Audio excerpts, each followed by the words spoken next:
So let's talk a bit about Google Analytics. Google Analytics lets you track the traffic on your website.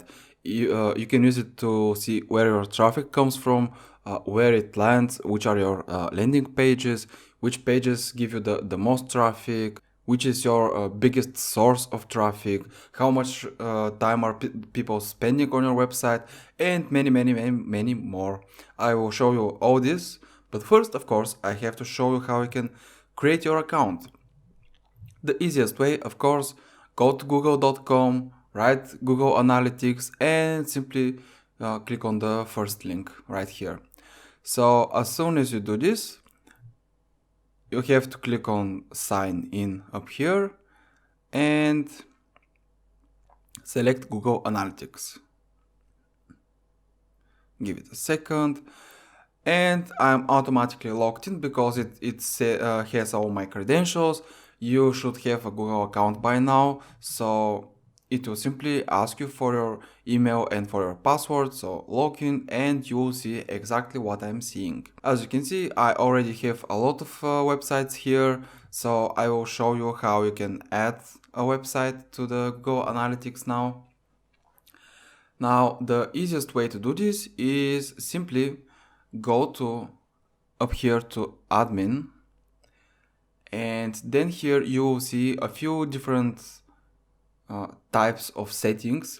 These are the settings for your account, these are the settings for your property or your website, and these are some other settings that I have never used. First thing you have to do, click on property, then click on create new property. You can have up to 50 properties or 50 websites here on your Google Analytics account. So click on create new property. And here you have to supply a name for your website. This can be any name. This name will be simply will only be available here within the Google Analytics, and it's going to simply be used to name your property. That's all it's going to do. So let's go with the name of our website. We say that it's going to be Simera Online, for example. Our website URL will be, well, it's not simeraonline.com because I haven't purchased this domain. So I will point to the temporary domain that I'm currently using for the website that I'm currently working on. Now you have to select a category for your website. In which category is it? This is not a requirement, but you can do this if you want. So simply select the category that best describes your website. So I'm going to simply select the first one. It doesn't matter. You can select the time zone in which you want your analytics to report the information about your traffic.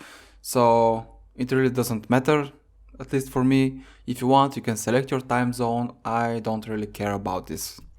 And you have to click on Get Tracking ID, like this.